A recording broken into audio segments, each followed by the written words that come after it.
La porte claqua à quelques centimètres de mon visage. Puis j'entendis le verrou tourner. Clic. J'étais dans le noir. Reste là-dedans et réfléchis à ce que tu as fait, hurla David de l'autre côté. Ce n'était pas la voix de mon fils. C'était celle d'un inconnu. Je glissai le long du mur jusqu'à heurter le sol en béton froid. J'essayais de reprendre mon souffle, mais à chaque inspiration, une douleur aiguë et lancinante me transperçait l'épaule gauche. J'en avais la nausée. Je me mordis la lèvre pour ne pas crier à nouveau. Je savais que mon bras était cassé. J'avais entendu le craquement quand il me l'avait tordu dans le dos. Assise dans le noir complet, je serrais mon bras blessé contre ma main valide. L'odeur de vieille serpillière et de produits chimiques m'envahissait les narines. C'était mon placard à balai. Je nettoyais cette maison tous les jours. Et maintenant, j'étais enfermée là comme une chienne. Du couloir, j'entendis sa voix. « Jessica. La porte est bien fermée, ma chérie, » demanda-t-elle. Son ton était léger, désinvolte. Comme si elle lui demandait s'il avait bien fermé la voiture à clé. « Ouais, » répondit David. « Elle ne va nulle part. » Soudain, j'entendis le pire des sons. Des rires. Ils riaient. Ils s'éloignèrent de la porte, leurs pas s'estompant vers le salon. Ils retournaient finir mon gâteau d'anniversaire. Mon cœur battait la chamade. J'avais 71 ans aujourd'hui. Et mon cadeau, c'était une fracture et une porte verrouillée. Il fallait que je fasse vite. La douleur me donnait le vertige, mais je ne pouvais pas m'évanouir. Pas encore. Je me suis souvenu du tablier que je portais. Il avait une grande poche sur le côté droit.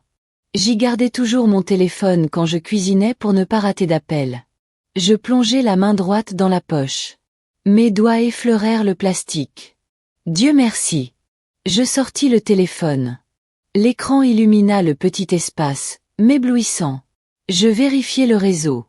Il était faible, mais il était là. Je n'ai pas composé le 911. La police serait venue, aurait pris ma déposition, aurait peut-être arrêté David, mais après? Jessica aurait inventé une histoire. Elle aurait dit que j'étais tombée. Elle aurait dit que j'étais confuse. Elle était douée pour mentir. C'était la meilleure que j'ai jamais vue. Non. J'avais besoin d'un autre genre d'aide. J'avais besoin d'un requin. J'ai fait défiler l'écran jusqu'à un numéro que je n'avais pas composé depuis 15 ans. Arthur. C'était l'avocat qui m'avait aidé à garder cette maison quand mon mari est décédé et que sa famille a essayé de me mettre à la porte. Il m'avait dit à l'époque, « Elena, garde mon numéro. On ne sait jamais quand on aura besoin de se battre sans scrupule. » J'ai appuyé sur le bouton d'appel. Ça a sonné. Une fois. 2 fois. Ici Arthur, a répondu une voix rauque.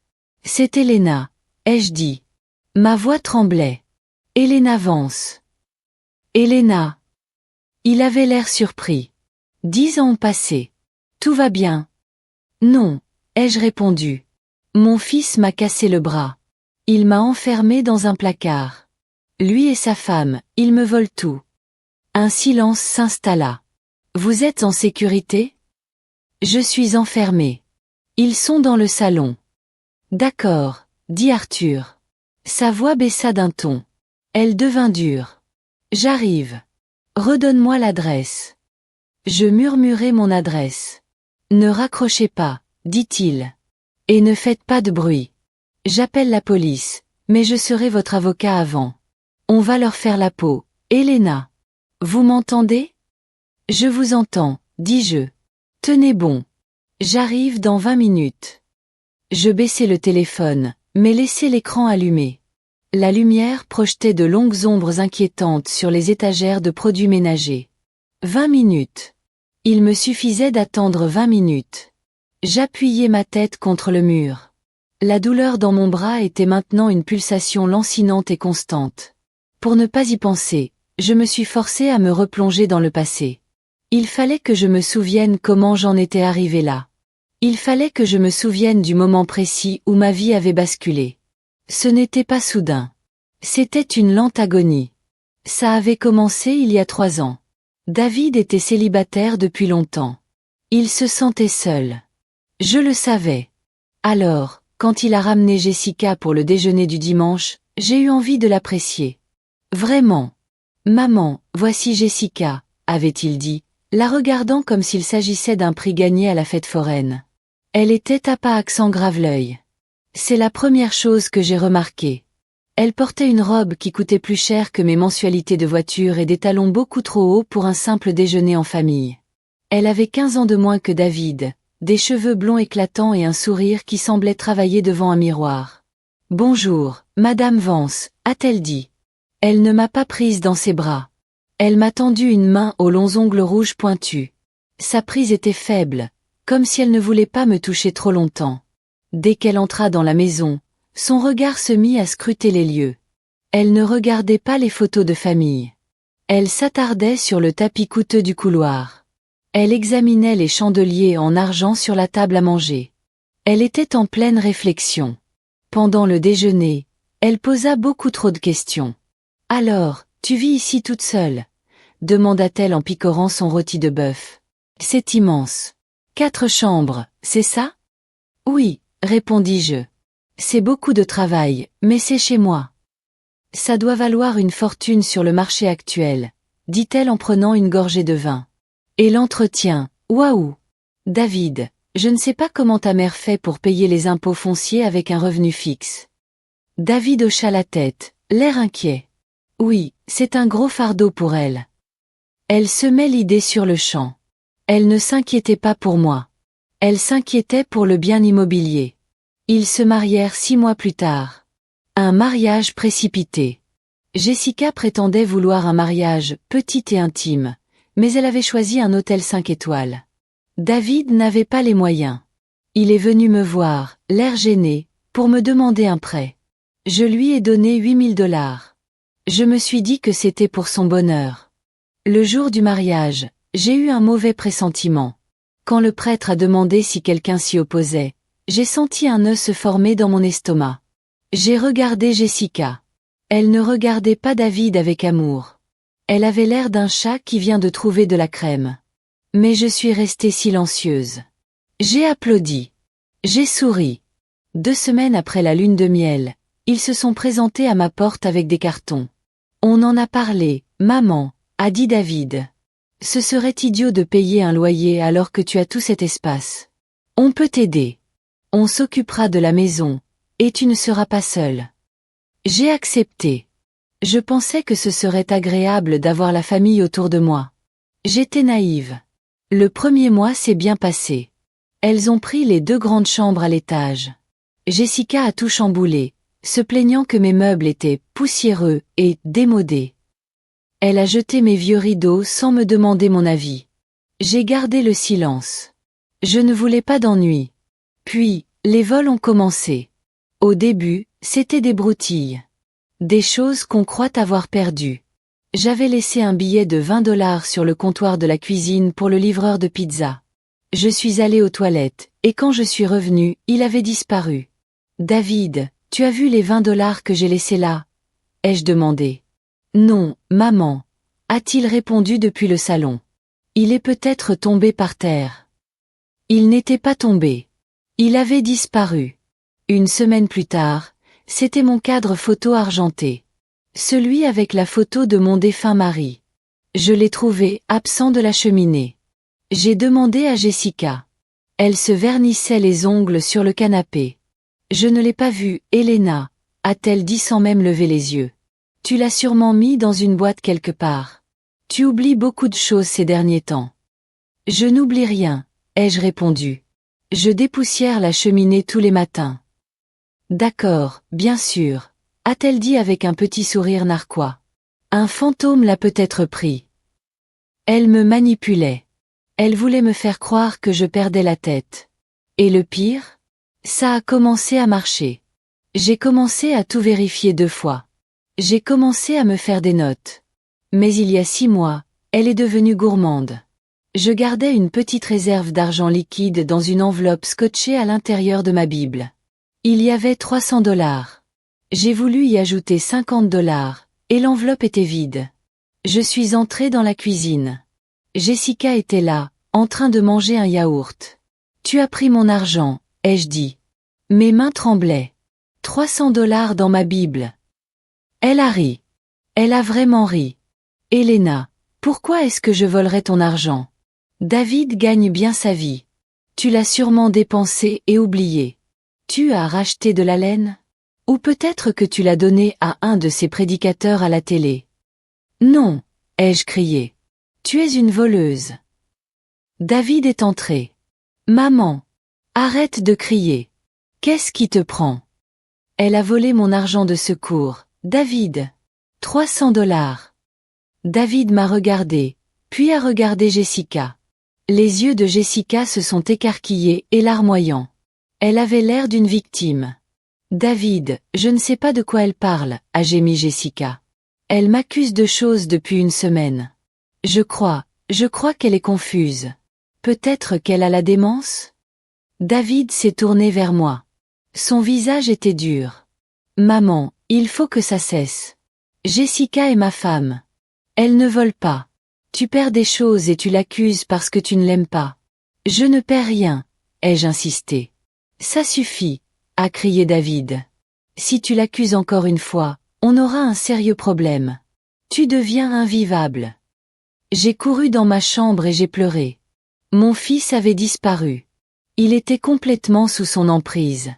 Mais je n'étais pas folle. J'en étais sûre. J'ai décidé qu'il me fallait des preuves. J'ai attendu un jour où je savais qu'ils seraient tous les deux sortis.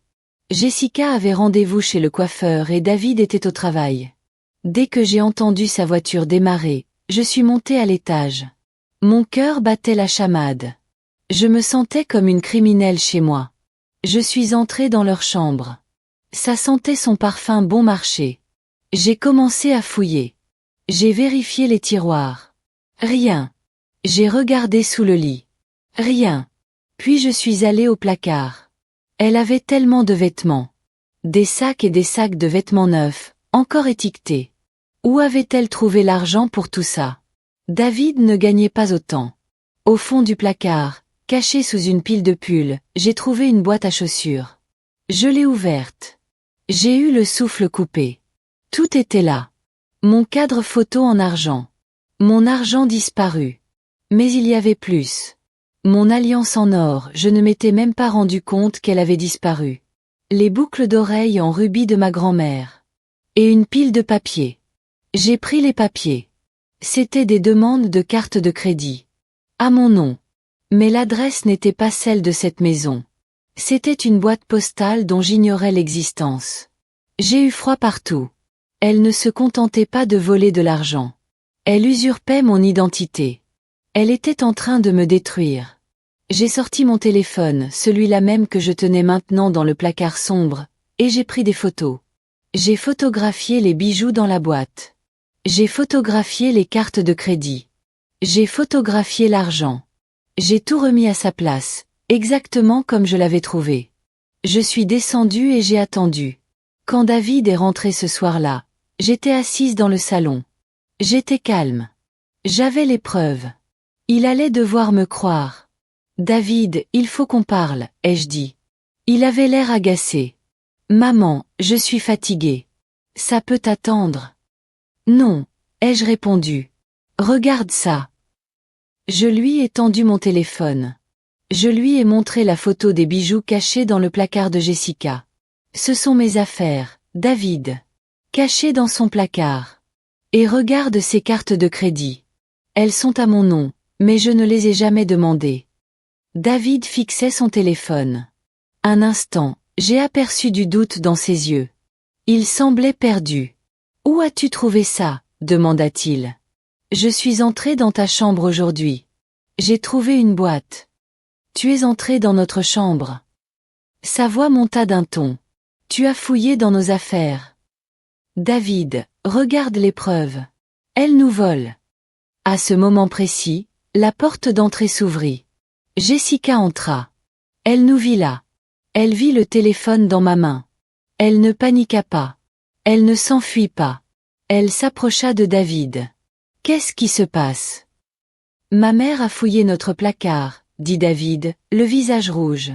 Elle dit avoir retrouvé ses affaires dans une boîte. Jessica me regarda. Son regard était froid, vide. Ah, cette boîte, dit-elle calmement.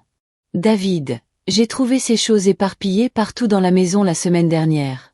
Je les ai mises dans une boîte pour les mettre en sécurité et qu'elles ne les perdent plus. Je comptais les lui rendre, mais j'ai oublié. Et les cartes de crédit? Ai-je crié. Celles à mon nom. Elles ne sont pas vraies, Elena, a-t-elle dit en secouant la tête comme si j'étais une enfant. Ce sont ces publicités qu'on reçoit par courrier. Je les ai gardées pour les détruire afin que personne ne vole tes informations. J'essayais de te protéger.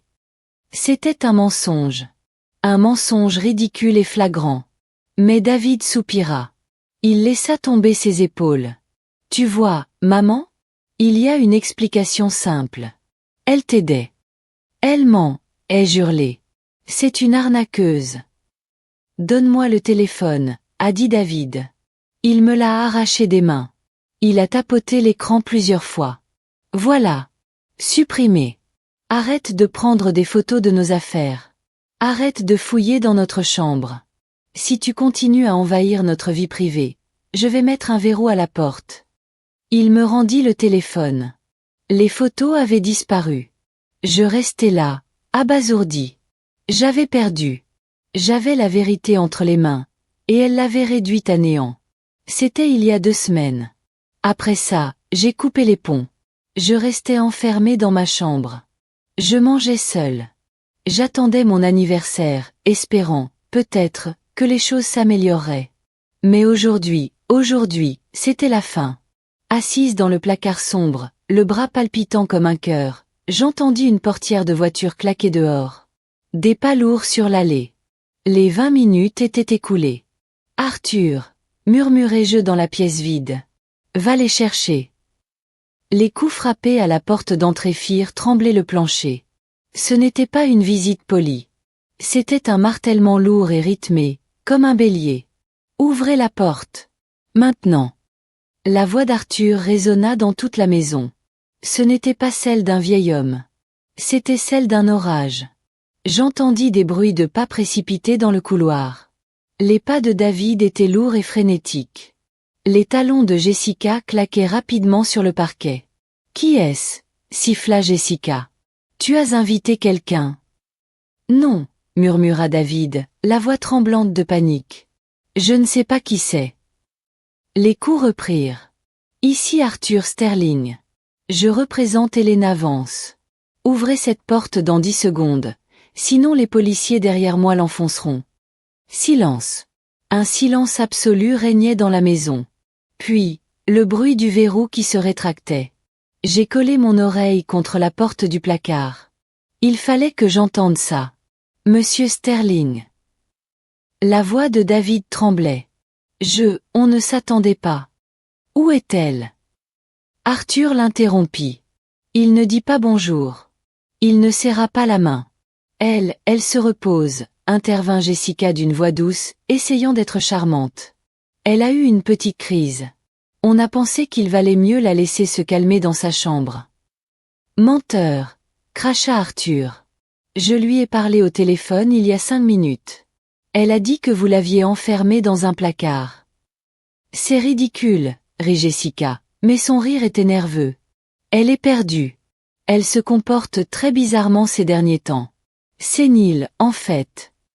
Poussez-vous. J'entendis des pas lourds dans le couloir. Ils se rapprochaient. Puis, un poing frappa à la porte de mon placard. Elena? Tu es là. Je suis là. Hurlai-je. Arthur, je suis là. C'est fermé à clé. Où est la clé? Rugit Arthur. Je l'ai, balbutia David. Ouvre-la. Maintenant. Un cliquetis de clé résonna contre la plaque métallique, puis la serrure claqua. La porte s'ouvrit brusquement. La lumière du couloir me frappa comme une gifle. Je plissai les yeux, les larmes coulant sur mes joues sous l'effet de cette soudaine luminosité et du soulagement. Arthur se tenait là, dans un long manteau gris, tel un ange vengeur. Derrière lui se tenaient 2 policiers en uniforme. Et derrière eux, recroquevillés contre le mur, se trouvaient David et Jessica. Arthur baissa les yeux vers moi. Son regard se posa directement sur mon bras, inerte et tordu le long de mon corps. Sa mâchoire se crispa si fort que je crus que ses dents allaient se briser. Il s'agenouilla. Ne bouge pas, dit-il doucement. Laissez-moi voir. C'est cassé, ai-je murmuré. Je l'ai entendu craquer. Arthur se leva lentement et se tourna vers mon fils. Son expression était terrifiante. C'était une rage froide et pure. C'est vous qui avez fait ça? Demanda Arthur. Ce n'était pas une question, mais une accusation. C'était un accident, s'exclama David. Il transpirait, le visage blême. Elle est devenue folle, monsieur Sterling. Elle a attaqué Jessica. Elle l'a poussée. J'essayais juste de la retenir, et elle a glissé. Il me l'a tordue, dis-je assez fort pour que les policiers m'entendent. Il m'a attrapé le bras et me l'a tordu dans le dos jusqu'à ce qu'il se casse. Puis il m'a traîné ici. Elle ment, hurla Jessica. C'est une vieille folle. Elle a essayé de me tuer. Arthur pointa un doigt vers la poitrine de David. Si vous dites un mot de plus, un seul, je vous promets de ne plus jamais revoir la lumière du jour. Vous êtes en état d'arrestation pour maltraitance envers une personne âgée, agression et enlèvement. Il fit un signe de tête aux policiers. Appelez les secours. Immédiatement. Un policier s'avança et saisit le poignet de David. Retournez-vous, monsieur. Attendez. Vous ne pouvez pas l'arrêter. Cria Jessica en attrapant l'autre bras de David. C'est un malentendu. C'est une dispute familiale.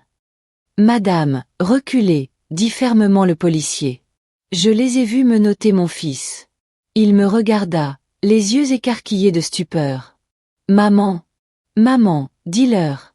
Dis-leur que c'était un accident. Je le regardais.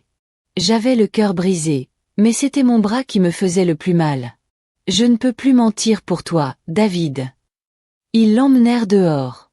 Jessica suivit en hurlant qu'il y avait des avocats et des procès, mais Arthur lui barra le passage. Reste là, dit-il. On n'en a pas fini avec vous.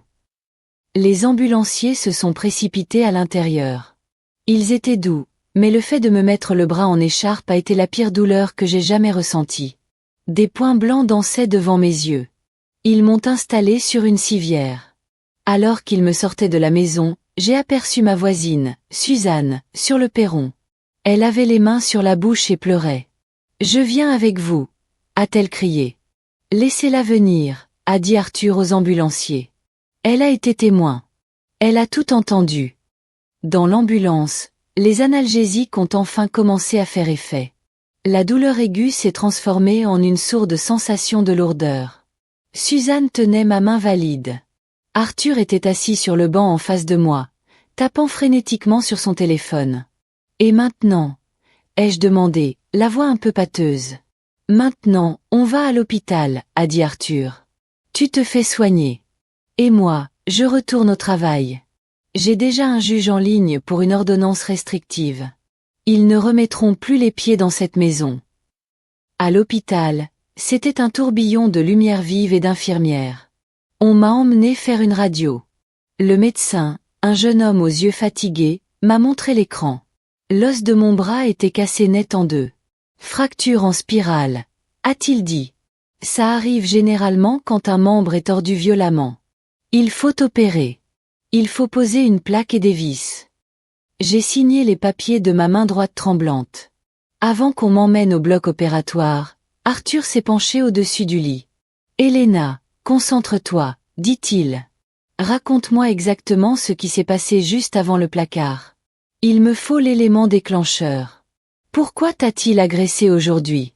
Qu'est-ce qui a provoqué ça? » J'ai pris une grande inspiration. L'effet des médicaments m'empêchait de réfléchir clairement, mais j'ai forcé le souvenir à remonter à la surface.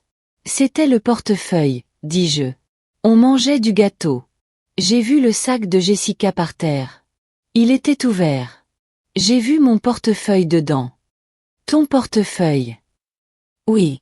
Elle me l'avait volé dans mon sac tout à l'heure. J'en ai aperçu le bord. Je me suis baissée et je l'ai attrapé. Je l'ai ouvert, et tout mon argent avait disparu. 200 $. Qu'est-ce que tu as fait? J'ai crié, dis-je en fermant les yeux. Je me suis levée et j'ai crié. Je l'ai traitée de voleuse.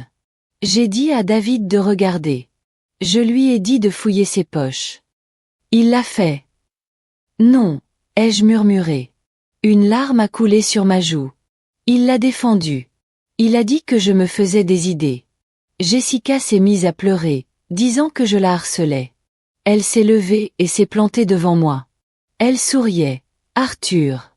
Elle pleurait des larmes de crocodile, mais elle me souriait. Et ensuite, je l'ai repoussée.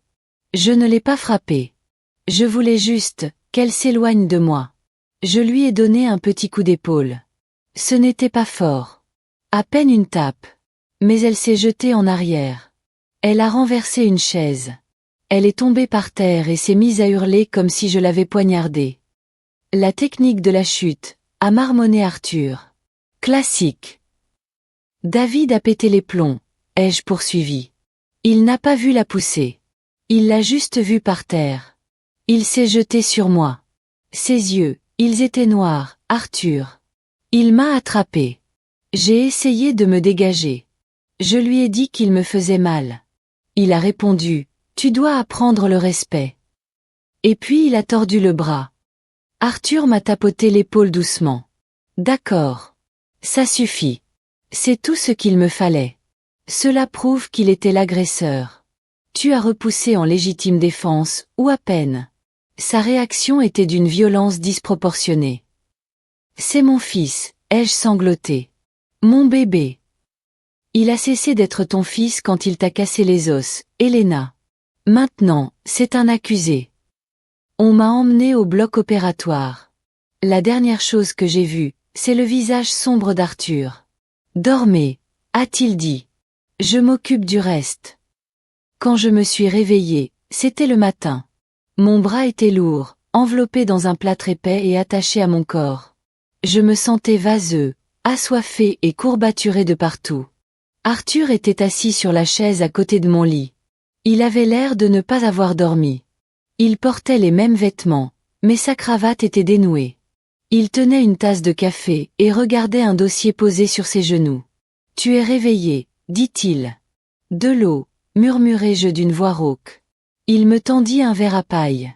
Je bus goulûment. « C'est grave, demandai-je. »« L'opération s'est bien passée, dit-il. Le médecin dit que tu auras besoin de kinésithérapie, mais tu retrouveras la plupart de tes mouvements. Ça va prendre du temps. Et David? Libéré sous caution, dit Arthur. Je n'ai rien pu faire pour l'en empêcher. Mais le juge a accordé une ordonnance de protection d'urgence. Il n'a pas le droit de s'approcher à moins de 150 mètres de toi ou de la maison. S'il le fait, il va directement en prison, sans passer par la case départ. Je fixai le plafond. Il va me détester. Tant pis pour lui, dit Arthur. Mais on a des nouvelles plus importantes. Tu te souviens des photos que tu as prises? Celles que David a effacées? Elles ont disparu, dis-je. Il a effacé le téléphone. Arthur sourit. Un sourire carnassier. Elena, rien ne disparaît vraiment. J'ai demandé à mon technicien de dupliquer ton téléphone pendant ton opération. On a tout récupéré. Les photos de tes bijoux. Les cartes de crédit. L'argent. On a donc des preuves. On a plus que des preuves, dit Arthur. Il ouvrit le dossier. On a un casier judiciaire. Il sortit une feuille et la brandit. C'était une photo d'identité judiciaire. La femme sur la photo avait les cheveux bruns, pas blonds, mais c'était bien elle. C'était Jessica. Elle ne s'appelle pas Jessica, dit Arthur. C'est Brenda Miller. Ou parfois Sarah Jenkins. Elle est recherchée dans 2 états différents. Fraude. Usurpation d'identité. Et le pire, c'est qu'elle exploite des personnes âgées. J'ai poussé un cri d'horreur. Elle a déjà fait ça. C'est son truc, Elena. Elle repère des hommes seuls avec des mères âgées et fortunées. Elle les marie rapidement. Elle isole la mère.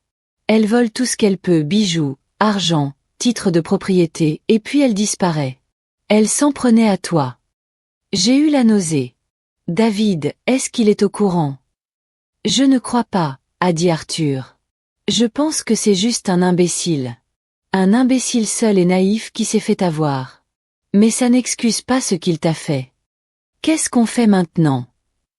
Maintenant, a dit Arthur en refermant le dossier d'un claquement sec. On passe à l'offensive. J'ai déjà gelé vos comptes bancaires. Elle ne peut pas toucher un centime.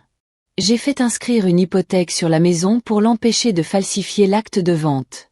Et j'ai transmis une copie de ce dossier au procureur. Il se pencha en avant. Mais voilà le plus difficile, Elena. La police veut savoir si vous souhaitez porter plainte contre David. Pour le bras. J'ai regardé mon plâtre. J'ai senti les pulsations des vis dans mon os. J'ai repensé au placard. À l'obscurité. À l'odeur de Javel. Au rire venant de l'autre pièce. Il m'a brisé, Arthur, ai-je dit. C'est vrai. Si je le laisse partir, il ne comprendra jamais. Elle le manipulera encore. Elle lui fera croire que c'est moi la méchante. Probablement. Insistez, ai-je dit. Ma voix tremblait, mais j'étais sérieuse. Porter plainte contre deux, sur tous les fronts. Arthur a hoché la tête. Bien. Repose-toi maintenant. Je t'ai réservé une chambre d'hôtel pour ta sortie. Tu ne retourneras pas dans cette maison tant qu'elle ne sera pas désinfectée. Je ne veux pas que tu respires le même air qu'elle a laissé derrière elle. Il s'est levé pour partir, mais s'est arrêté à la porte. Oh, une dernière chose, a-t-il dit. Mon enquêteur a trouvé un compte bancaire secondaire au nom de Jessica. Elle a détourné de l'argent de votre compte joint avec David. Environ 40 000 $. 40 000. J'ai failli m'étouffer. On va récupérer cet argent, a dit Arthur. Jusqu'au dernier centime. Je vous le promets. Il est sorti, me laissant seul avec le bourdonnement des machines de l'hôpital. Je n'étais plus seulement une victime. J'étais témoin. Et j'allais faire s'écrouler tout cet édifice. J'ai passé les 10 jours suivants dans une chambre d'hôtel qui sentait le cirage au citron et l'air vicié. Ce n'était pas chez moi, mais c'était sûr. Mon bras était un poids constant et lourd dans le plâtre. Dormir était un cauchemar. Prendre une douche était un véritable combat. Je devais envelopper mon épaule dans un sac poubelle et le scotcher avec mes dents juste pour me laver les cheveux.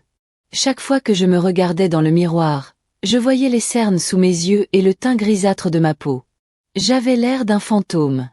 Suzanne passait tous les jours. Elle m'apportait de la soupe, des vêtements propres et les potins du quartier. La maison est sombre, me dit-elle un après-midi en épluchant une orange. Je crois que David y loge. Mais je ne vois jamais de lumière allumée. Sa voiture reste garée dans l'allée. Et elle, demandai-je. La blonde. Disparue, répondit Suzanne.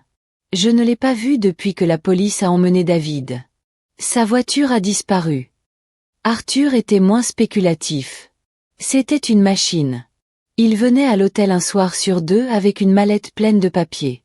On a un problème, dit-il le 5e jour.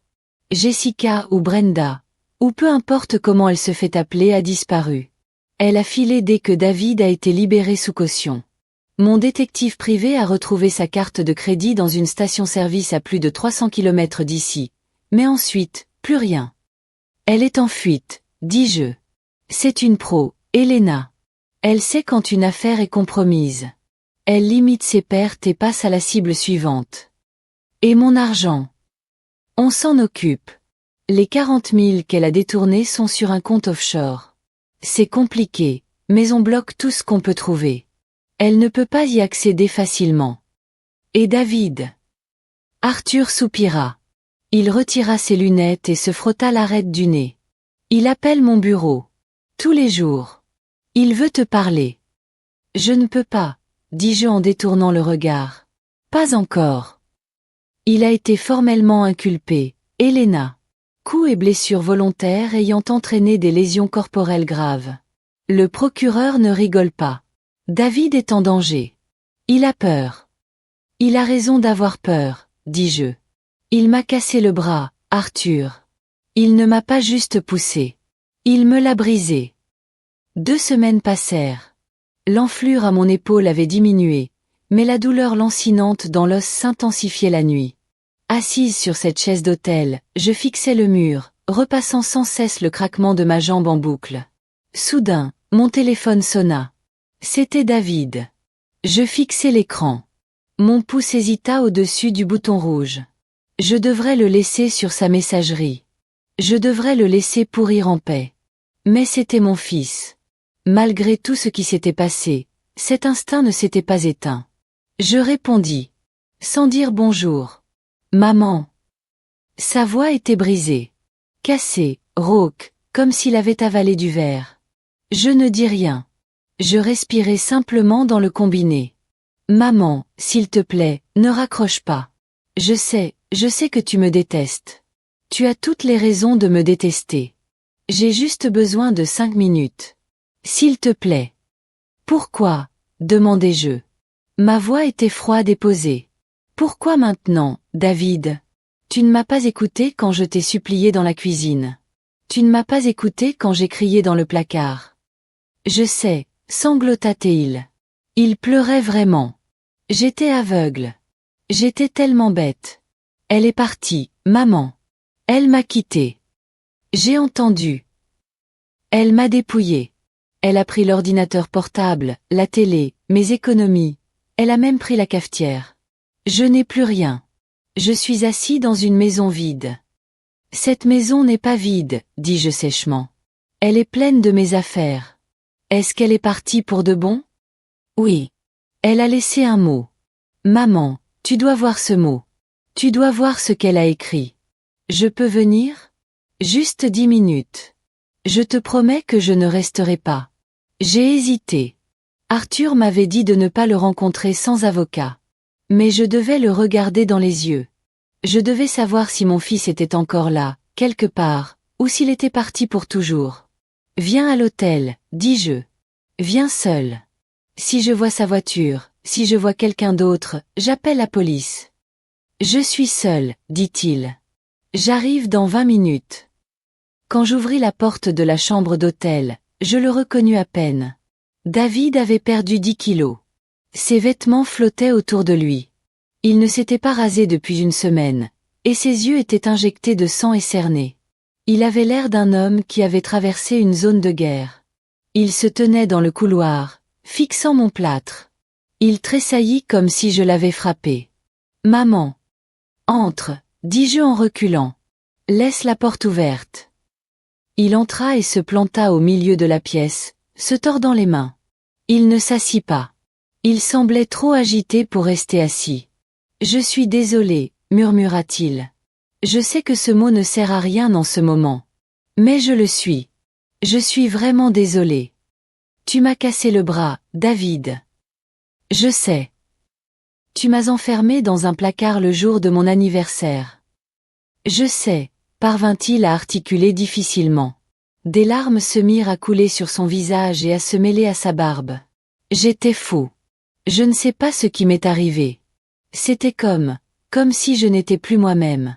Elle me chuchotait sans cesse à l'oreille. Elle me disait que tu étais malade. Qu'elle te disait que tu étais dangereux.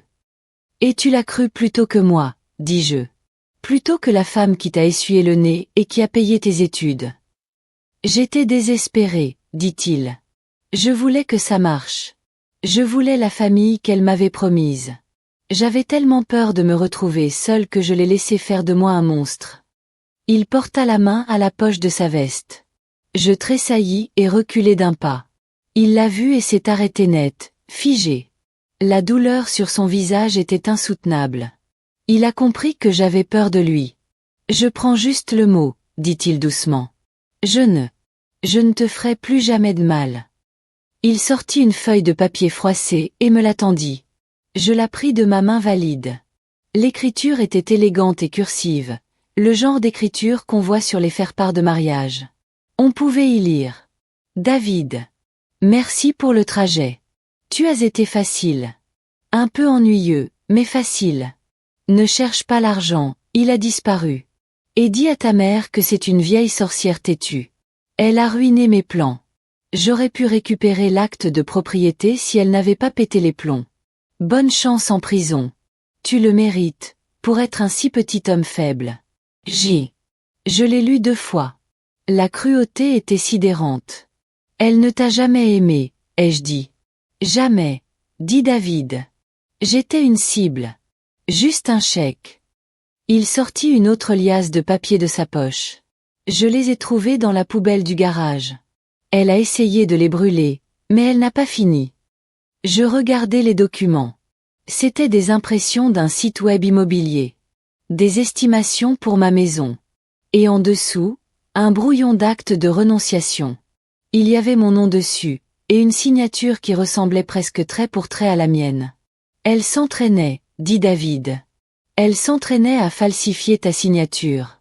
Elle allait transférer la maison à son nom, maman. Elle allait nous la vendre à notre insu. Un frisson me parcourut l'échine. Si je ne m'étais pas défendue ce soir-là, si je ne l'avais pas repoussée, elle aurait peut-être réussi. Je me serais retrouvée à la rue. Il y a autre chose, dit David d'une voix basse. J'ai trouvé un flacon de pilules dans sa table de chevet. Vide. Quel genre de pilules? Des sédatifs. Des puissants. Le genre qu'on donne avant une opération. Il me regarda, les yeux écarquillés d'horreur. Maman, tu te souviens comme tu étais fatiguée pendant ces 3 mois? Comme tu dormais 12 heures par jour? Comme tu étais dans le brouillard? J'acquiesçai lentement. Je me souvenais. Je pensais que c'était juste la vieillesse qui me rattrapait. Elle te préparait du thé, dit David. Tous les soirs. Tiens, Elena, bois ça, c'est bon pour tes nerfs. Elle te droguait. Elle te maintenait sous sédatif pour pouvoir cambrioler la maison sans que tu t'en aperçoives. La rage qui me submergea alors était différente de celle d'avant. Elle n'était pas brûlante et explosive. Elle était froide. Elle était mortelle. Elle m'a empoisonné, dis-je. Oui. Et tu as regardé. Tu m'as regardé me transformer en zombie et tu n'as rien fait.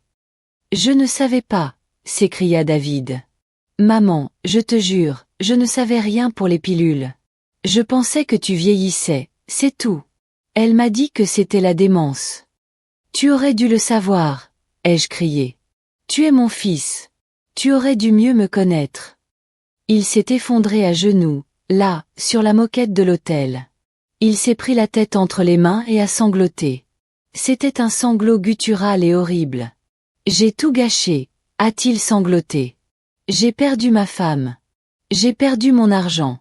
Je vais en prison. Et j'ai brisé ma mère. Il ne me reste plus rien. Je l'ai regardé. Cet homme brisé. Une partie de moi avait envie de le frapper. De lui dire qu'il l'avait bien cherché. Mais il était pathétique. Il était déjà détruit. Lève-toi, ai-je dit. Il n'a pas bougé. Lève-toi, David. Il se releva lentement en s'essuyant le visage d'un revers de manche. Il avait l'air d'un enfant qui s'attend à être battu. Je vais donner ces papiers à Arthur, dis-je en brandissant l'acte falsifié et le billet. Cela prouve l'intention. Cela prouve la préméditation. Cela aidera à l'arrêter. Bien, dit David. Je veux qu'elle soit arrêtée. Je veux qu'elle pourrisse en enfer. Et toi, dis-je en le regardant droit dans les yeux. Arthur dit que le procureur veut te condamner à 5 ans. Peut-être 7. David tressaillit. Je sais. Mon avocat a dit. Il a dit que si tu témoignes contre moi, c'est fini pour moi. Il prit une profonde inspiration.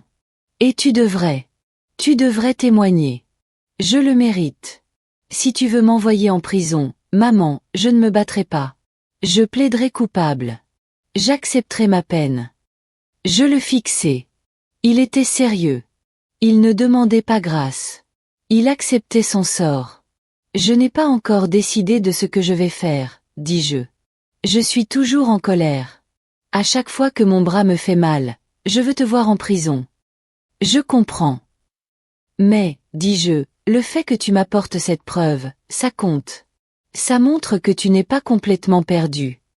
Je me suis dirigé vers la porte et je l'ai ouverte. Rentre chez toi, David. Va dans ma maison vide et assieds-toi au calme. Réfléchis à ce que tu as fait. Je t'appellerai quand j'aurai décidé de ton avenir. Il hocha la tête. Il me regarda une dernière fois, les yeux remplis de regret. Je t'aime, maman. Je sais que tu n'y crois pas, mais moi, si. L'amour, c'est agir, David, dis-je. Et tes actes m'ont brisé. Maintenant, va-t'en. Il partit. Je verrouillai la porte et m'y appuyai. Mes jambes finirent par flancher et je glissai au sol. Je tenais le faux acte de propriété dans ma main. Jessica Brenda, peu importe son nom, ce n'était pas qu'une simple voleuse. C'était une prédatrice. Elle m'avait droguée. Elle avait prévu de voler ma maison. Elle avait fait de mon fils une arme contre moi.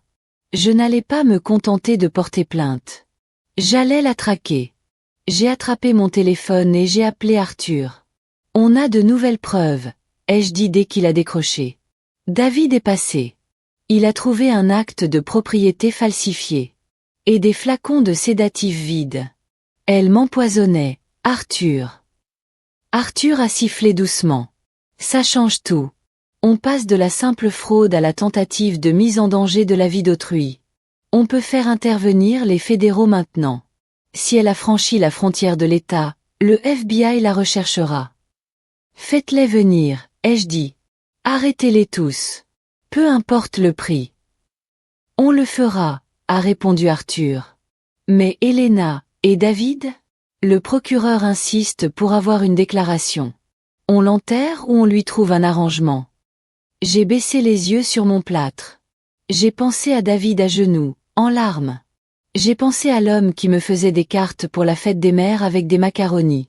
Concentrons-nous d'abord sur elle, ai-je dit. Je m'occuperai de mon fils plus tard. 3 jours plus tard, Arthur est entré dans la chambre d'hôtel avec un sourire sinistre. Il n'a même pas dit bonjour. Il a juste jeté un dossier sur le lit. On l'a eu, a-t-il dit. Je me suis redressée, ignorant la douleur lancinante à mon épaule. Où ça? Dans l'Ohio, a dit Arthur. Elle n'a pas perdu de temps. Elle vivait déjà avec un dentiste à la retraite. 68 ans, veuf, borgne. Cette fois, elle utilisait le nom de Monica. Est-ce qu'elle est en détention? Ah oui, ricana Arthur d'un air sombre. Le FBI l'a arrêtée ce matin. Ils l'ont surprise à table, au petit déjeuner. Apparemment, elle a essayé de jeter une bague en diamant dans les toilettes quand ils ont défoncé la porte. Je poussai un soupir de soulagement, comme si je retenais mon souffle depuis un mois. Elle était prise. La femme qui m'avait empoisonné, volé et avait transformé mon fils en arme était enfin derrière les barreaux. Et maintenant? Demandai-je. Maintenant, ils vont l'extrader, expliqua Arthur.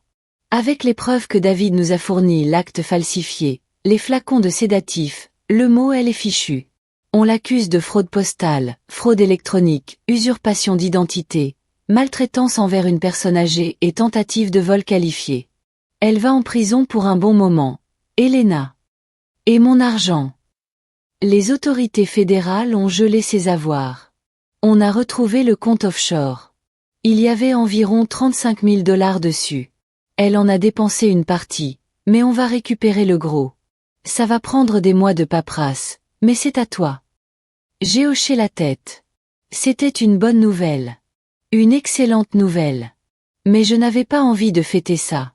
J'étais juste épuisée. Je veux rentrer à la maison, Arthur, ai-je dit. Il m'a regardé, inquiet. Tu es sûr?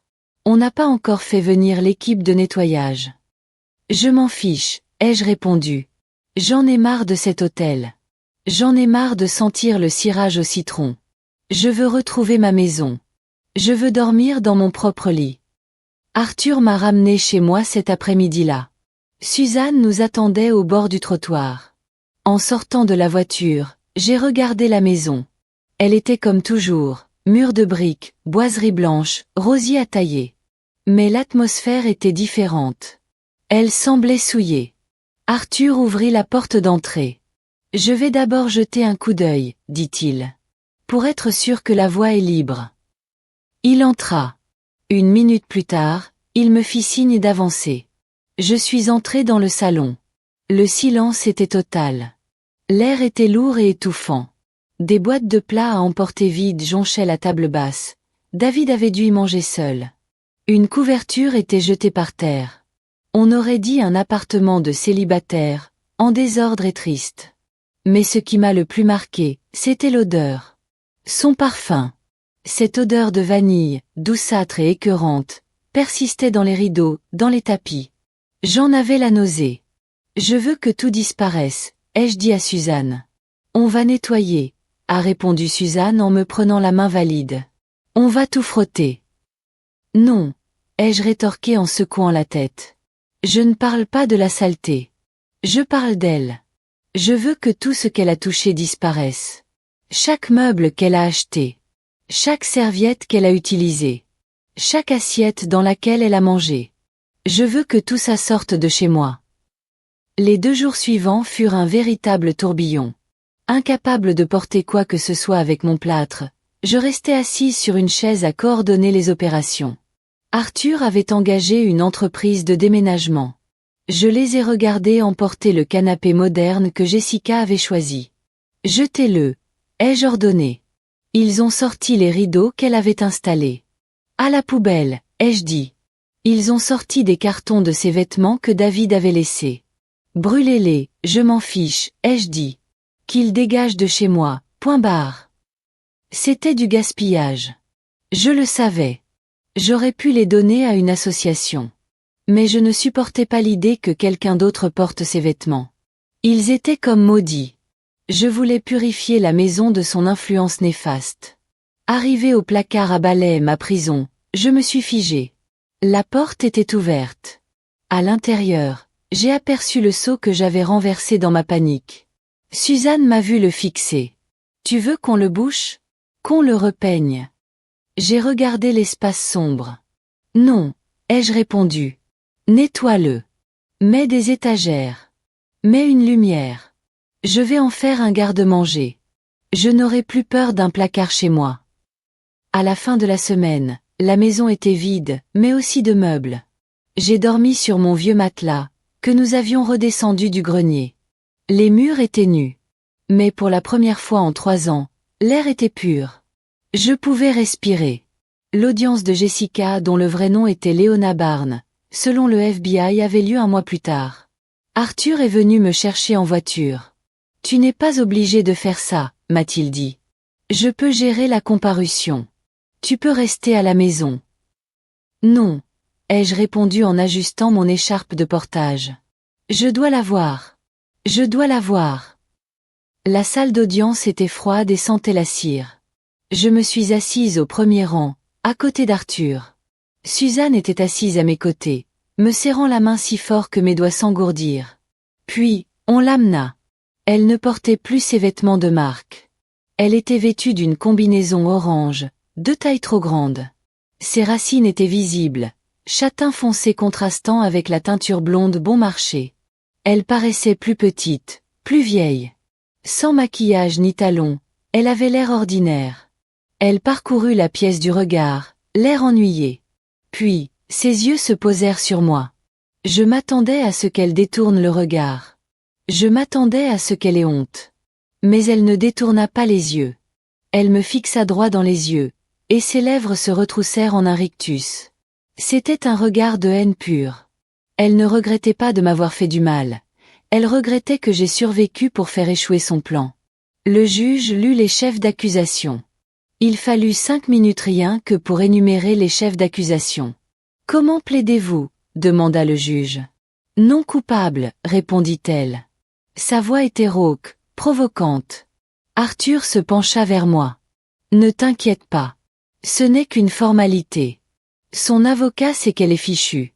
Ils sont déjà en train de négocier. » « Quel genre de négociation » ai-je murmuré. « Le procureur propose 7 ans, a dit Arthur. Si elle va au procès, elle risque 15 ans. Elle prendra les 7. 7 ans, ai-je répété. Cela ne me semblait pas suffisant. Elle m'avait volé 3 ans de ma vie. Elle m'avait brisé. Mais c'était mieux que rien. Alors que les huissiers l'emmenaient, elle passa devant notre table. Elle ralentit, juste une seconde. « T'as eu de la chance, vieille femme » a-t-elle sifflé. « Non » ai-je dit en la regardant droit dans les yeux. « J'ai eu de la lucidité. » L'huissier l'a poussée en avant. « Avancez » J'ai regardé les portes se refermer derrière elle. C'était fini. Le croque-mitaine avait disparu. Mais il restait encore un détail à régler. Une affaire en suspens, qui traînait dans un petit appartement miteux de l'autre côté de la ville, en attendant mon jugement. David. Je ne lui avais pas parlé depuis l'hôtel. J'avais laissé Arthur gérer la communication. David suivait une thérapie imposée par le tribunal et se nourrissait de nouilles instantanées. Il avait perdu son emploi à cause de son arrestation. Il travaillait maintenant à temps partiel dans un entrepôt, à déplacer des cartons. Arthur m'a ramené à la maison après l'audience. Il faut qu'on parle des accusations d'agression contre David, a-t-il dit en garant la voiture. Le procureur insiste. Ils veulent savoir si tu comptes témoigner. Je ne sais pas, ai-je répondu. Elena, il t'a cassé le bras. Ce n'est pas Léona qui t'a tordu l'os. C'est lui. Je sais. Si tu ne témoignes pas, l'affaire sera moins solide. Il pourrait s'en tirer avec une peine avec sursis et la peine déjà purgée. C'est ce que tu veux? J'ai regardé mes rosiers. Ils étaient en fleurs, d'un rouge éclatant sur le feuillage vert. Je veux le voir, ai-je dit. Une dernière fois. Avant de me décider. David est venu me voir le lendemain soir. Il avait encore plus mauvaise mine qu'avant. Il était maigre, émacié, et il marchait voûté, comme s'il portait un lourd fardeau. J'étais assise sur mon nouveau canapé, un simple canapé beige que j'avais acheté avec l'argent récupéré. Je ne me suis pas levée quand il est entré. « Salut maman », dit-il doucement.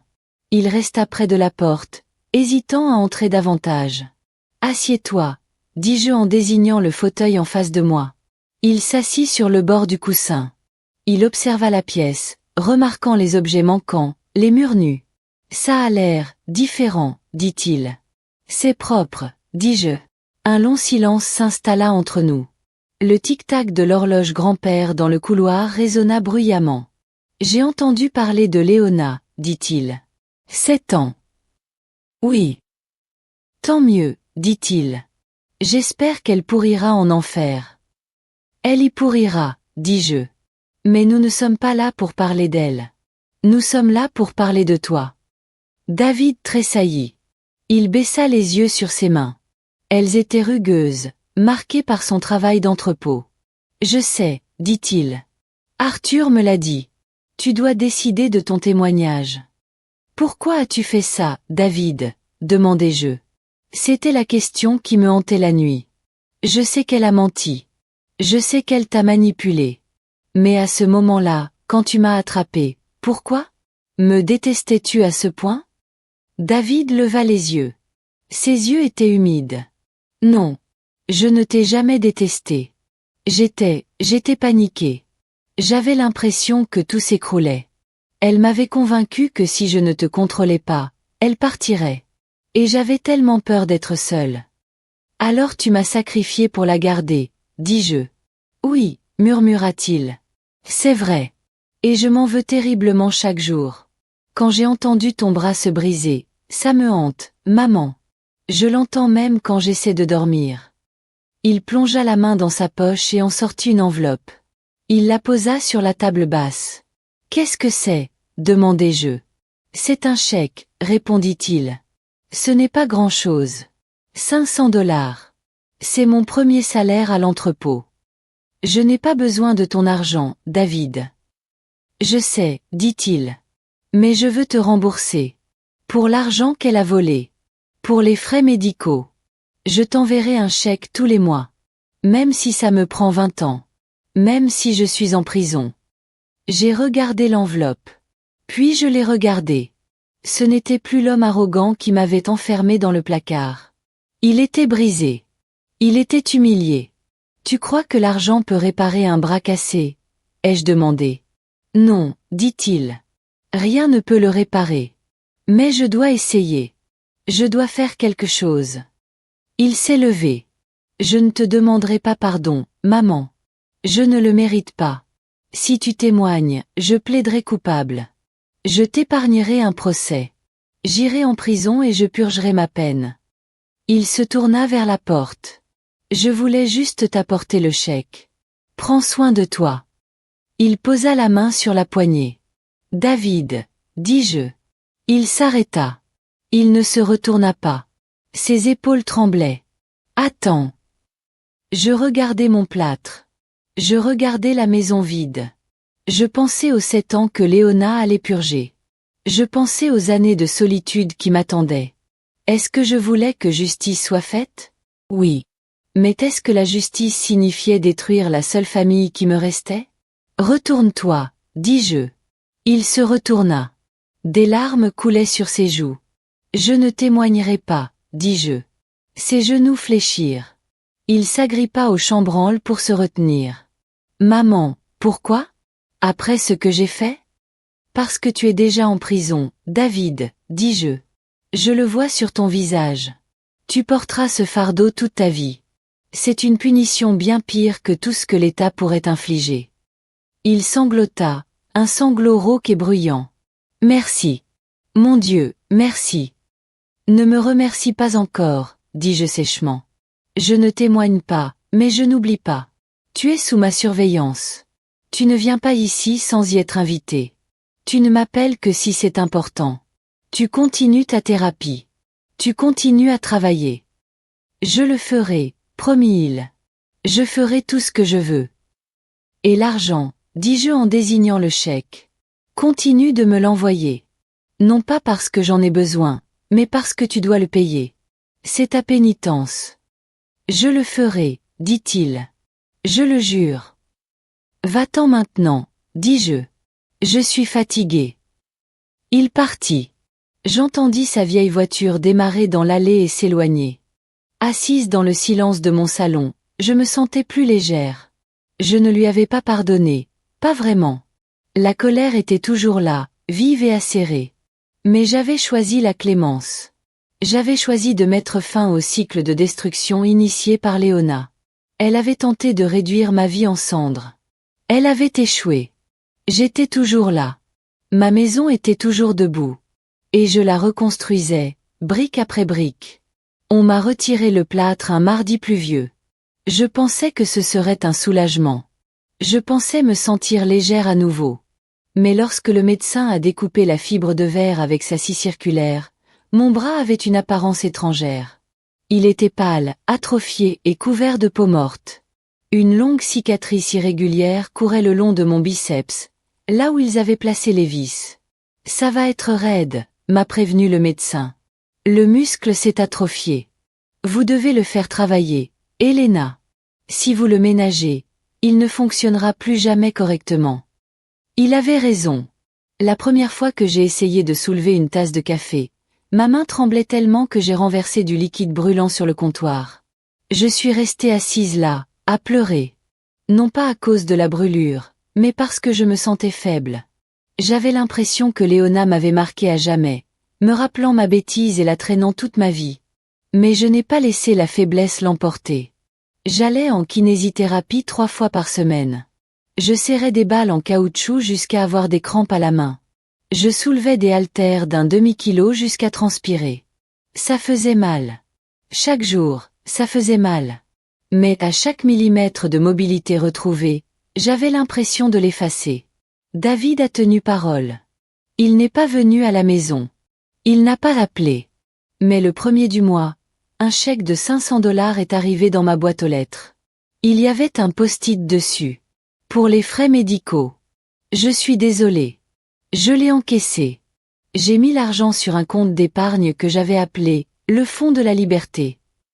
Sans mon témoignage, l'affaire d'agression contre David a été réduite. Arthur a usé de son influence, et le procureur a accepté 3 ans de probation stricte et 500 heures de travaux d'intérêt général. Si David faisait le moindre écart, s'il manquait un rendez-vous, échouait à un test de dépistage de drogue ou me contactait sans autorisation, il irait directement en prison pour 2 ans. C'était une laisse. Et il en avait besoin. La vie a repris son cours paisible. Suzanne et moi avons commencé à nous promener dans le parc tous les matins. Elle était la sœur que je n'avais jamais eue. Nous ne parlions pas toujours de « l'incident », comme nous l'appelions. Le plus souvent, nous parlions de ses petits-enfants ou du prix des courses. Mais elle marchait toujours à ma gauche, protégeant mon bras blessé de la foule. Elle savait. 6 mois après l'arrestation, une lettre est arrivée. C'était une simple enveloppe blanche avec un timbre de prison dans un coin. L'adresse de l'expéditeur était le centre correctionnel d'État pour femmes. J'ai eu les mains glacées. Je savais de qui elle venait. Je suis restée assise à la table de ma cuisine, à la fixer pendant 20 minutes. J'avais envie de la déchirer. J'avais envie de la brûler. Mais la curiosité est un vilain défaut. Il fallait que je sache ce qu'elle avait à dire. J'ai pris un coupe-papier et j'ai fendu le haut. L'écriture était soignée, précise. Pas de boucle ni de volute cette fois. Juste des traits nets et agressifs. Elena. J'ai entendu dire que tu étais de retour à la maison. Profitant tant que tu peux. Les vieilles maisons ont tellement de problèmes. Les canalisations éclatent. Les toits fuient. On se casse des os. Tu crois avoir gagné. Tu n'as pas gagné. Tu as juste eu de la chance. Si ton fils avait eu du caractère, je serais en train de me prélasser sur une plage au Mexique avec toutes tes économies. Ne t'inquiète pas pour moi. Je vais bien. Je dirige ce bloc. Ici, on respecte l'intelligence. Une qualité qui manque à ta famille. Je serai dehors dans 4 ans si je me comporte bien. Le monde est plein de vieilles femmes solitaires et de fils stupides. Je serai de nouveau riche avant même que tu aies fini de souffrir. Mon cœur battait la chamade.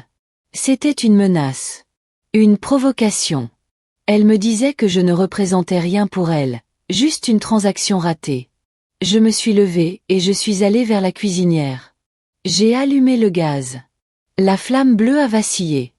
J'ai approché le coin de la lettre du feu. Elle s'est enflammée instantanément. J'ai regardé le papier se recourber et noircir, les mots haineux se transformer en cendres. Je l'ai laissé tomber dans l'évier et je l'ai regardé brûler jusqu'à ce qu'il ne reste plus qu'une poussière grise. J'ai ouvert le robinet et j'ai rincé les cendres. Tu te trompes, ai-je dit à la cuisine vide. Je ne suis pas qu'une vieille femme solitaire. C'est moi qui t'ai mise en cage. Ce soir-là, Arthur est venu dîner. C'était devenu une tradition. Une fois par mois, il passait. Il disait que c'était pour vérifier des affaires juridiques, mais il n'apportait plus jamais de mallette. Il apportait du vin. Je préparais des lasagnes ou un pot-au-feu. Il avait l'air fatigué. Ses cheveux étaient plus blancs que dans mon souvenir, et il se déplaçait un peu plus lentement. J'ai reçu une lettre d'elle, lui dis-je alors que nous étions assis au salon. Arthur se raidit. Léona. Oui. Je peux faire cesser ça, grogna-t-il. C'est du harcèlement. J'appellerai le directeur demain. Ne vous en faites pas, dis-je en prenant une gorgée de vin. Je l'ai brûlé. Arthur me regarda, surpris. Puis il sourit. Bien. C'est le meilleur endroit pour elle. Elle a dit qu'elle serait libérée dans 4 ans. Elle est optimiste, dit Arthur. Avec les accusations fédérales qu'on a ajoutées pour l'usurpation d'identité, elle ne reverra pas la lumière du jour avant au moins 8 ans. Quand elle sortira, elle sera trop vieille pour arnaquer qui que ce soit. Nous restâmes assis en silence un moment. Un silence confortable. Tu sais, dit Arthur en regardant dans ses lunettes, j'ai vu beaucoup d'affaires comme celle-ci, Elena. Généralement, ça ne finit pas bien. Généralement, la victime perd sa maison, ou la famille ne se parle plus jamais. Tu es forte. Plus forte que tu n'en as l'air. Je ne me sentais pas forte, dis-je. Je me suis sentie comme une idiote pendant 3 ans. On est tous des idiots pour les gens qu'on aime, dit Arthur doucement. J'ai failli me marier une fois. Il y a 30 ans. C'était une cliente. Belle. Intelligente. Je pensais que c'était la bonne. Que s'est-il passé? Elle est retournée avec son mari, répondit-il en haussant les épaules. C'est le type qui l'a envoyée à l'hôpital. Elle n'arrivait pas à sortir de cet engrenage. J'ai compris alors qu'on ne peut pas sauver ceux qui ne veulent pas l'être. C'est pour ça que je t'apprécie, Elena. Tu t'es sauvée toute seule. Je l'ai regardé. J'ai perçu la solitude derrière son air de dur à cuire d'avocat. Il avait passé sa vie à se battre pour les autres, mais il rentrait chez lui, dans un appartement vide. J'ai eu de l'aide, dis-je en lui tapotant la main. J'ai eu un requin. Il rit, le visage légèrement rosi. Ouais. Enfin. Les requins ont aussi besoin de manger. Ce soir-là, j'ai compris que ma vie n'était pas finie. J'avais 72 ans, j'étais handicapée et divorcée de mon propre fils, mais je n'étais pas morte. J'avais Suzanne. J'avais Arthur. J'avais ma maison. Mais il me manquait quelque chose. Il me fallait un but.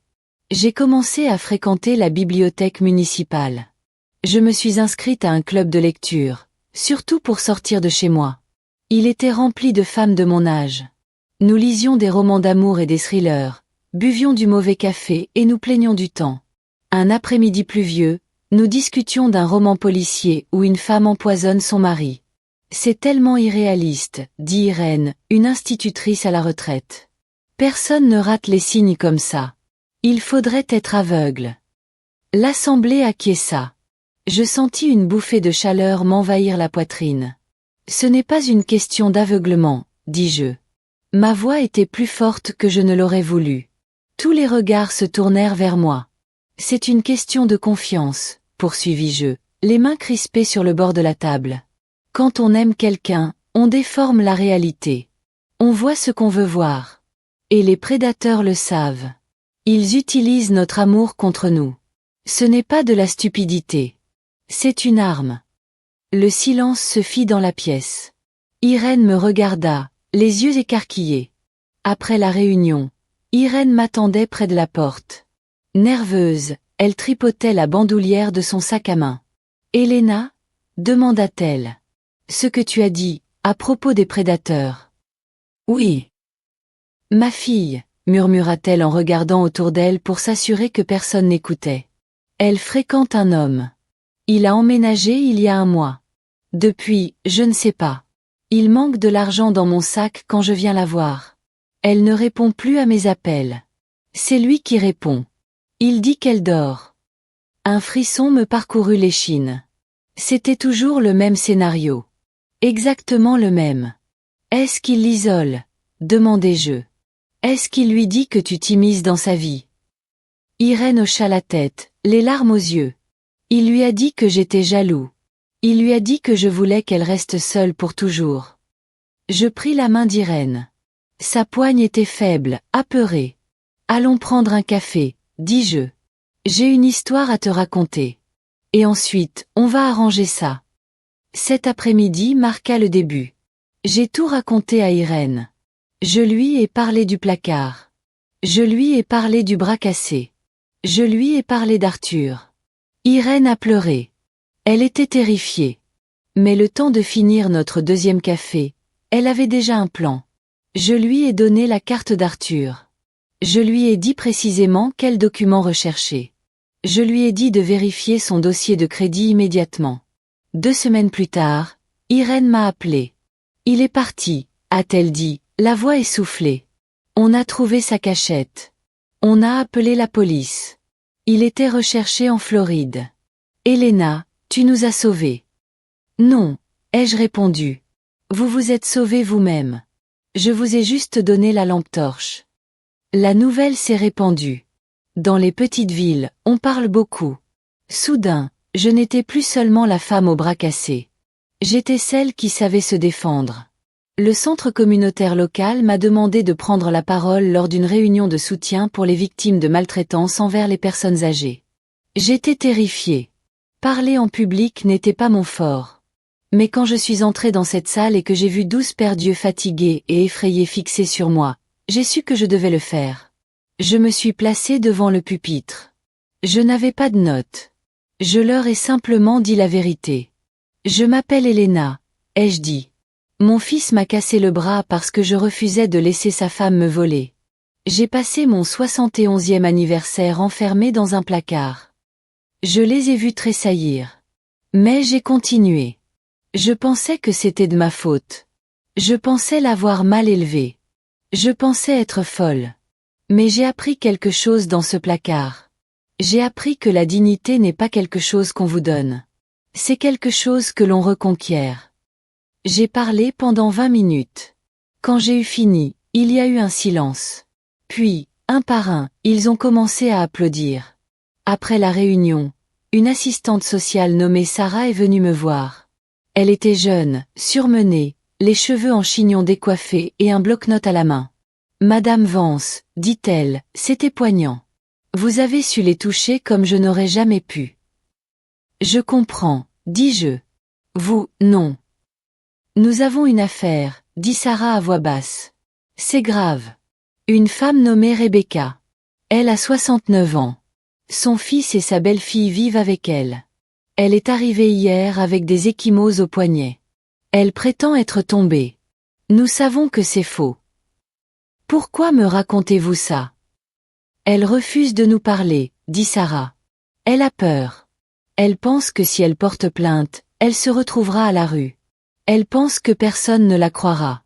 Mais elle pourrait vous parler. Je regardais ma montre. Je devais dîner avec Suzanne. Mais je repensais aux ecchymoses sur les poignets de Rebecca. Je repensais au placard. Où est-elle? J'ai demandé. Elle est dans l'abri temporaire au fond, a dit Sarah. Elle attend que son fils vienne la chercher. On ne peut pas la retenir contre son gré. Emmenez-moi la voir, ai-je dit. Sarah m'a conduite dans un couloir jusqu'à un petit bureau. À l'intérieur, une femme était assise sur une chaise en plastique. Petite et frêle, elle portait un manteau trop chaud pour la saison. Elle serrait son sac à main comme un bouclier. Elle leva les yeux quand je suis entrée. Son regard était terne, abattu. « Je ne veux pas de brochure », a-t-elle murmuré. « Mon fils arrive. » Je suis entrée et j'ai fermé la porte. J'ai tiré une chaise juste devant elle. « Je ne vends pas de brochure, Rebecca », ai-je dit. J'ai retroussé ma manche gauche. Je lui ai montré la longue et vilaine cicatrice qui me barrait le bras. « C'est mon fils qui m'a fait ça », ai-je dit. Rebecca fixa la cicatrice. Sa bouche s'entr'ouvrit. Il l'a tordue jusqu'à ce qu'elle casse, dis-je. Parce que j'ai surpris sa femme en train de me voler mon argent. Ils m'ont traité de folle. Ils m'ont dit que j'étais bonne à rien. Rebecca leva les yeux vers moi. Sa lèvre tremblait. Il dit que je suis un fardeau, murmura-t-elle. Il dit que la maison est son héritage de toute façon. Alors pourquoi attendre? Il ment, dis-je. C'est ta maison. C'est ta vie. Et tu n'es pas obligé de les laisser te la prendre. J'ai peur, dit-elle. Des larmes coulèrent sur ses joues. Si je le mets en colère, il devient furieux. Il me pousse à bout. Je sais, dis-je. Je pris sa main.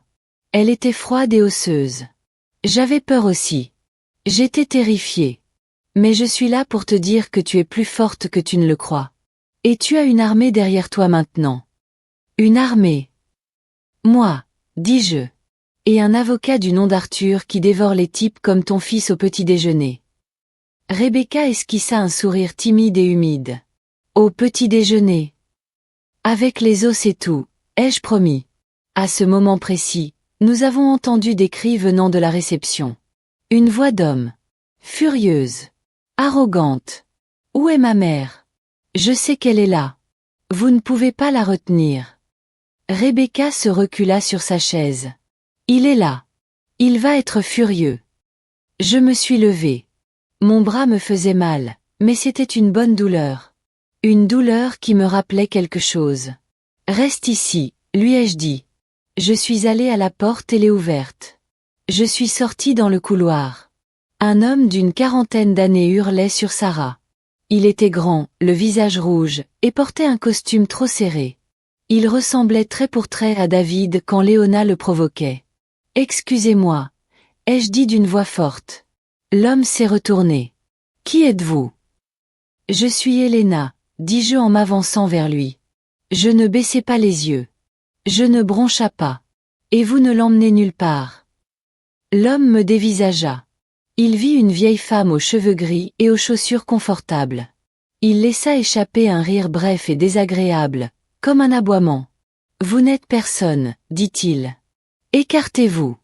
Je ramène ma mère à la maison. » Il a tenté de me contourner pour atteindre la porte du bureau. Je me suis déplacée sur le côté, le bloquant. Mon cœur battait la chamade, mais j'avais l'impression d'avoir les pieds cloués au sol. « Vous ne l'emmenez nulle part, » ai-je dit d'une voix ferme. Elle a demandé de l'aide. Cela signifie qu'elle reste ici jusqu'à ce qu'elle décide de partir. Elle est désorientée, a-t-il hurlé, le visage rouge de colère. Elle a la démence. Elle ne sait pas ce qu'elle dit. C'est étrange, ai-je répondu. C'est exactement ce que mon fils a dit juste avant que la police ne le menotte. L'homme s'est figé. Quoi? Je m'appelle Elena Vance, ai-je dit en m'approchant de lui. Il y a 2 ans, mon fils a essayé de me contrôler. Il a essayé de prendre ma maison. Il m'a cassé le bras. J'ai montré mon bras marqué par la cicatrice. Je ne me suis pas laissé faire, ai-je poursuivi. Je l'ai poursuivi en justice. J'ai fait condamner sa femme à 7 ans de prison. Et j'ai récupéré jusqu'au dernier centime volé. Alors, Marc, c'est bien ton nom? Tu as 2 options. Il me fixa, la bouche grande ouverte comme celle d'un poisson. Première option, dis-je en brandissant mon téléphone. J'appelle mon avocat, Arthur Sterling. Il est impitoyable, il coûte cher et il adore poursuivre les tyrans. Il bloquera tes comptes bancaires demain matin. Il aura une ordonnance d'éloignement sur ta porte avant même que tu aies fini de déjeuner. Marc déglutit difficilement. Il regarda Sarah, l'assistante sociale, qui se tenait derrière moi, les bras croisés. Puis il me regarda de nouveau. Et la deuxième option? Demanda-t-il d'une voix beaucoup plus faible. Deuxième option, dis-je. Tu fais demi-tour. Tu franchis cette porte. Tu laisses Rebecca tranquille.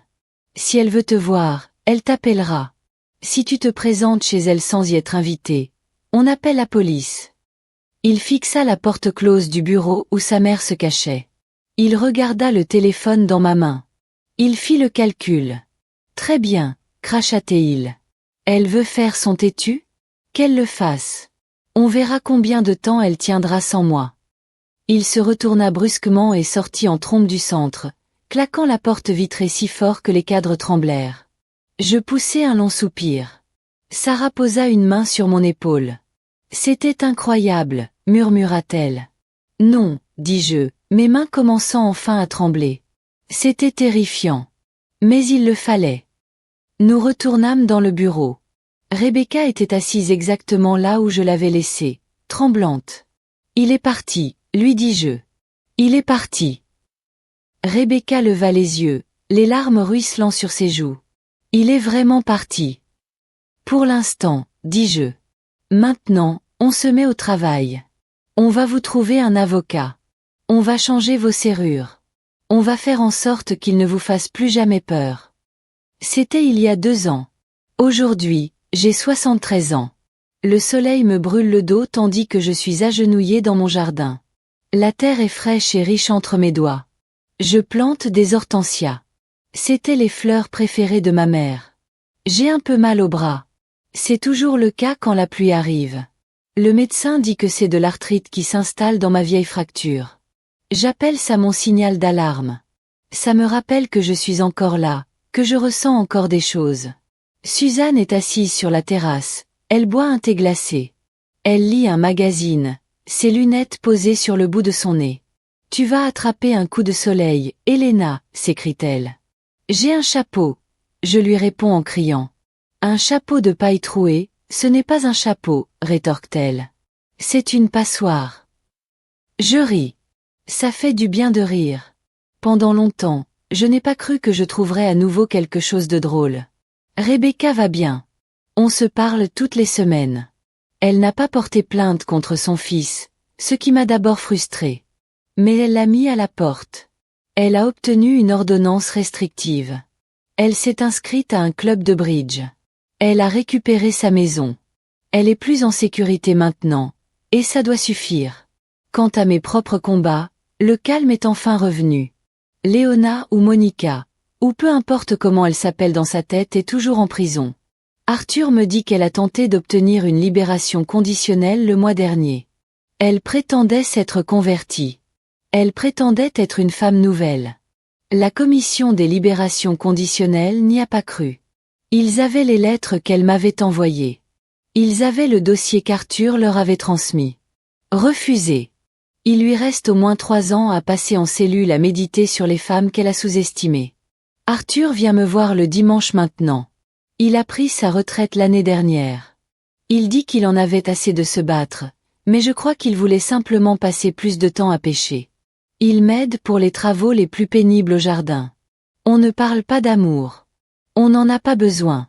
Nous sommes deux personnes qui avons vu le côté sombre de la vie et qui avons décidé de rester unies. C'est mon meilleur ami. Cela vaut plus qu'une bague. Et puis il y a David. Cette blessure est la plus longue à guérir. Pendant la première année, je ne le voyais que lorsqu'il déposait les chèques de dédommagement. Il se tenait sur le perron, me tendait l'enveloppe, me demandait comment j'allais et repartait. Il avait l'air triste. Il avait l'air seul. Mais je ne l'ai pas invité à entrer. Je n'étais pas prête. Puis, il y a environ 6 mois, il a appelé. « Maman », a-t-il dit. « Je peux venir ? Pas pour le chèque. Juste pour parler. » Je l'ai laissé venir. Il s'assit sur mon canapé, le beige, pas le beau canapé en cuir que Léona avait acheté. Il paraissait plus âgé. Ses cheveux s'éclaircissaient. Il travaillait maintenant comme responsable à l'entrepôt. Il gagnait honnêtement sa vie. Il me regarda, ses mains se serrant et se desserrant. « Je suis en thérapie, dit-il. Depuis 2 ans. Je sais, dis-je. Ton agent de probation m'envoie des rapports. Mon thérapeute dit que je dois me pardonner, dit David. Mais je ne peux pas. Parce que tu ne m'as pas pardonné. Je le regardais. Je regardais le fils que j'avais élevé.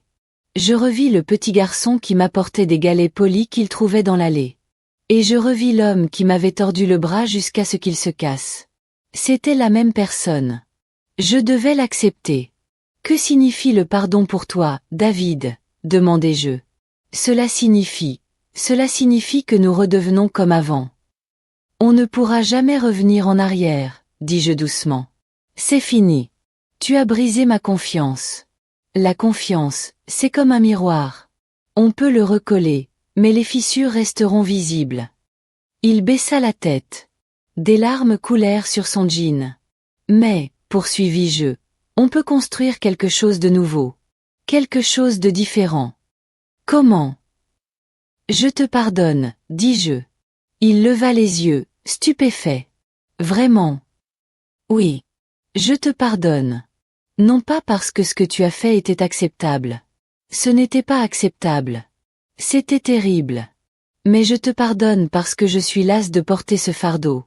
Il est trop lourd, David. Je veux m'en libérer. Il se mit à pleurer. Il glissa du canapé et s'agenouilla sur le tapis, posant sa tête sur mes genoux. C'était un geste théâtral, qui me rappelait un peu trop son père, mais je savais qu'il était sincère. Je posai ma main valide sur sa tête. Je ne le pris pas dans mes bras. Pas encore. Mais je l'ai touché. Lève-toi, dis-je au bout d'1 minute. Arrête de pleurer. Si tu veux être mon fils, sois un homme. Lève-toi et répare ce que tu as cassé. Je le ferai, promit-il en s'essuyant le visage. Je ferai n'importe quoi. Depuis, ça va. Il vient dîner 1 fois par mois. Il a réparé ma gouttière la semaine dernière. On parle de sport. On parle de son travail. On ne parle pas de Léona. On ne parle pas du placard. C'est une relation fragile. Je garde toujours mes documents financiers en lieu sûr. Arthur continue de vérifier. Je ne serai plus jamais aveugle. Mais j'ai retrouvé mon fils, d'une certaine manière. Et c'est mieux que l'alternative. Je finis de planter les hortensias et me lève en époussetant la terre de mes genoux. Je rentre dans la maison. C'est calme. Il fait frais. Ça sent la lavande et les vieux livres mon odeur. Je me dirige vers le couloir sous l'escalier. Je m'arrête devant la porte. Le placard à balai. Pendant des mois, je n'ai même pas pu regarder cette porte sans avoir la nausée. Je la gardais verrouillée, de peur que si je l'ouvrais, les ténèbres ne se déversent et ne m'engloutissent. Mais aujourd'hui, la porte est ouverte. J'entre. Ça ne sent plus la javel. Ça ne sent plus la peur. J'ai fait enlever les étagères. J'ai fait peindre les murs d'un jaune doux et ensoleillé. J'ai posé un tapis épais et moelleux. Dans un coin, il y a un fauteuil confortable avec une lampe de lecture. Ce n'est plus une prison. C'est mon coin lecture. C'est là que je vais quand je veux être seule avec mes pensées. Je m'assieds dans le fauteuil. Je prends un livre, un roman policier, bien sûr. Je caresse la cicatrice sur mon bras. Ce n'est plus que de la peau. Juste un souvenir. Je repense à la femme que j'étais il y a 3 ans. La femme qui avait peur de parler. La femme qui a laissé une inconnue s'installer chez elle parce qu'elle ne voulait pas faire des histoires. Cette femme n'est plus là. Elle est morte dans ce placard. La femme qui est sortie est différente. Plus dure, certes. Plus méfiante. Mais elle est aussi libre. J'ouvre mon livre, mais avant de commencer à lire, je regarde les murs jaunes. Je souris. Ils pensaient pouvoir m'enterrer dans l'obscurité. Ils ont oublié que j'étais une graine. J'ai survécu. J'ai lutté. J'ai gagné. Et maintenant, enfin, je suis simplement Elena. Et je suis chez moi.